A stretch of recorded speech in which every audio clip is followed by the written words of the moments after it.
ये घटना किसी दूर दराज क्षेत्र की नहीं बल्कि हमारे ही समीप स्थित मालवीय नगर अपेक्स सर्किल जयपुर की है, जहां रातों रात हजारों की संख्या में बेजुबान पक्षियों को उनके घरों से बेघर कर दिया गया। उनकी उस खूबसूरत दुनिया को उजाड़ दिया गया जिसमें रोज उनकी गूंज सुनी जाती थी।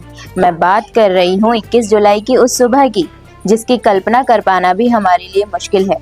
बगीचे में दूर दूर तक एक भी पेड़ नजर नहीं आ रहा था। ऐसा लग ही नहीं रहा था कि यह वही बगीचा है जिसमें कल शाम तक उन मासूम पक्षियों की आवाजें आ रही थी। रात भर बड़ी बड़ी मशीनों ने इस वर्षों पुराने कुंज को एक वीरान में बदल दिया। उस रात उन पक्षियों पर क्या बीती होगी, इसका आप अंदाजा भी नहीं लगा सकते। जयपुर विकास प्राधिकरण ने तो इस विनाश का यह तर्क दिया कि इस बगीचे के कारण यहाँ शाम को ट्रैफिक जाम हो जाता है, लेकिन मैं आपको ये बता दूं कि ट्रैफिक जाम होने का असली और सबसे बड़ा कारण कुछ और ही है। जल सप्लाई विभाग द्वारा आरटीओ चौराहे से बालाजी तिराहे तक सड़क खोदकर पानी की पाइपलाइन डाली गई थी, जिससे वाहन चलने के लिए सड़क की चौड़ाई आधी रह गई थी।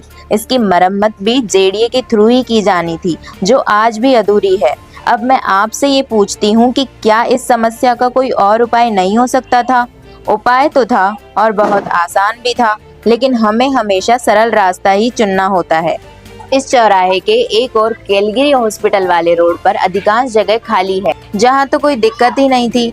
दूसरी ओर सरकारी प्रयोगशाला है, जिसे आसानी से कहीं और शिफ्ट किया जा सकता था। और तो और शेष 2 निजी स्थान भी हैं, जिसे मार्केट रेट से मुआवजा देकर कुछ स्थान लिया जा सकता था। मैं पूछती हूँ उस निर्दयी सरकार से कि क्या उन पेड़ों को काटने से पहले उनकी और उन पर रहने वाले असंख्य जीवों की आपने अनुमति ली थी?